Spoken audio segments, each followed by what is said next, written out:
बिस्मिल्लाहिर्रहमानिर्रहीम। मैं अमीर अफजल गुलजार और आप देख रहे हैं DMM न्यूज़। हम बहुत शुक्रगुजार हैं कि आज हमारे साथ हमारे ऑफिस में मुमताज़ तजिया निगार, रिटायर्ड जनरल, सेनेटर पाकिस्तान मुस्लिम लीग नून अब्दुल कुयूम साहब आवान हमारे दफ्तर में तशरीफ़ फरमाए। जनरल साहब बहुत शुक्रिया, मैं आपका बहुत मशकूर हूँ। मेरे पास वो अल्फाज नहीं है कि मैं आपका शुक्रिया अदा कर सकूँ कि आप इस मुतासरा ज़िला जो है मानसरा का यहाँ पे तशरीफ़ लाए। जनरल साहब, एक ज़हन में सवाल आ रहा है कि आपने हर मुतासरा शख्स की सदा को ऐवान बाला में और अपनी दस्तरस में उसको बुलंद किया और उनके हकूक़ उसूल के लिए जदोजहद की। तो ये हम देख रहे हैं कि FATF वालों की एक रिपोर्ट शाया हुई है, अमेरिका समेत 13 मुल्कों ने इसको लिखा है कि पाकिस्तान के जो सियासतदान हैं वो इस मुल्क को दुश्मन समझ कर लूट रहे हैं। तो इस रिपोर्ट में कितनी सदाकत आप समझते हैं? देखिए, बिस्मिल्लाहिर्रहमानिर्रहीम। एक तो मैं आपको मशकूर हूँ कि आपने मुझे यहाँ अपने ऑफिस में दावत दी है और आपने जो सवाल उठाया ये बहुत ही अहमियत कामिल है और पाकिस्तान की आवाम को ये समझना चाहिए कि ये FATF का जो एक किस्म का ढकोसला है ना, ये सिर्फ पाकिस्तान को प्रेशराइज़ करने के लिए है किसी न किसी तरीके से। ये पहले भी जब मुस्लिम लीग नून की हुकूमत थी तो ग्रे लिस्ट में था, फिर वाइट में होगा, लेकिन फिर इसको ग्रे में डाला और ब्लैक का डराते हैं। इसकी कोई रिक्वायरमेंट तो नहीं होनी चाहिए थी, बिकॉज खुदा का करम है, हमें पता है कि हमारे मुल्क के मफाद में क्या है। हम टेररिज्म के ख़िलाफ़ हैं, हम मनी लॉन्ड्रिंग के ख़िलाफ़ हैं, हम किसी लिहाज से भी ये नहीं चाहते कि हमारे मुल्क से किसी किस्म की टेररिज्म को हवा मिले। लेकिन इवन दैन चूँकि बैनुल अक़वामी सतह के ऊपर ये FATF का एक फोरम बना हुआ है तो हम पूरा उससे तावन कर रहे हैं और हम उसको करते रहेंगे। दरअसल वजह यह है कि पाकिस्तान के अंदर जो CPAC है और ये जो खूबसूरत सड़कें बन रही हैं, जिस पे मैं अभी इस्लामाबाद से मानसरा आया हूँ और फिर हम बालाकोट में जाऊँगा जहाँ अर्थक्वेक अफेक्टेड लोगों को देखूँगा हाल का क्या है। ये लोग इससे जेलस हैं, वो ये नहीं चाहते कि ये कराकोरम हाईवे के साथ लिंक के हो के तो ये जो CPAC है ये बन सके। तो ये प्रेशर है और ये बदनाम करने की बात है। जब वो पाकिस्तान के पॉलिटिशियंस की को बदनाम करते हैं तो दरअसल वो पाकिस्तान को बदनाम कर रहे हैं। ये अल्लाह का ये करम है कि हम सारे जहाँ तक 2-3 चीज़ें हैं जिस पे हम एक हैं।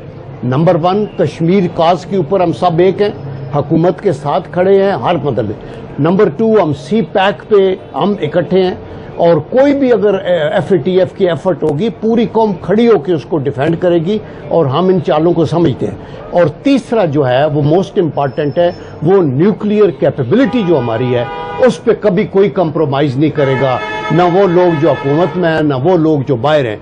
तो हमें यकसुई के साथ आगे चलना है एंड आई एम श्योर कि अभी ये जॉइंट सेशन हो रहा है, इसके अंदर ये मसला हल हो जाएगा।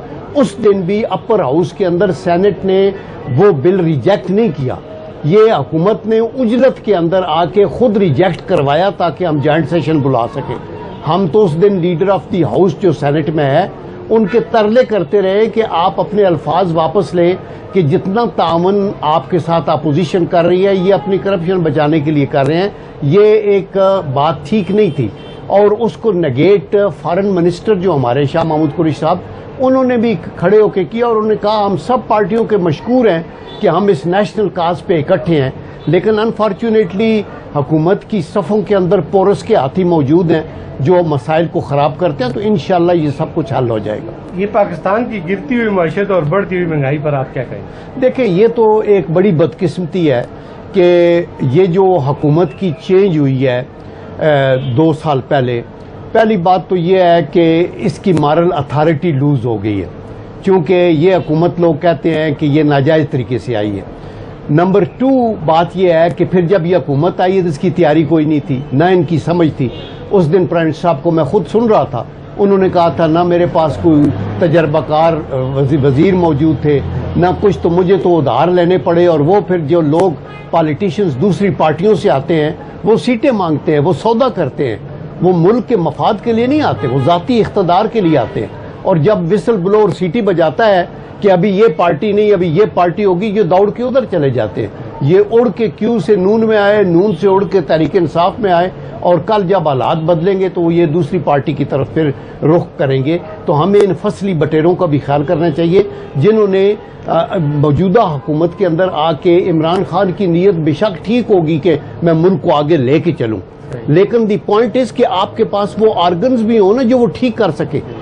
پیپر ٹائیگرز بننے کی ضرورت نہیں ہے, آپ کو عملی طور پہ گراؤنڈ کے اوپر ریالٹیز کو, اگر جی ڈی پی نیچے ہے اور آپ کی انفلیشن اوپر ہے اور آپ کا سائز آف اکانومی کم ہو رہا ہے تو آپ شور مچاتے رہیں کہ جی ہم بہت اچھا اکانومی بڑی بہتر کر رہی ہے. لوگ تو یہ کہتے ہیں کہ ہمارا گیس کا بل, ہمارا بجلی کا بل, آٹے کا بھاؤ, چینی کا بھاؤ, دالیں, پتی ہمارے پاس, ہمارا بل جو مختلف یہ آ رہے ہیں یہ کس طرح ہم ادا کریں گے. وہ ٹھیک کریں گے, ان کے لیے کوئی حکومت بھی آ جائے ان کو ایکسیپٹیبل ہوتی ہے. صرف یہ ہے کہ ہمیں لوگوں کی خوشحالی کا خیال رکھنا چاہیے. Thank you sir.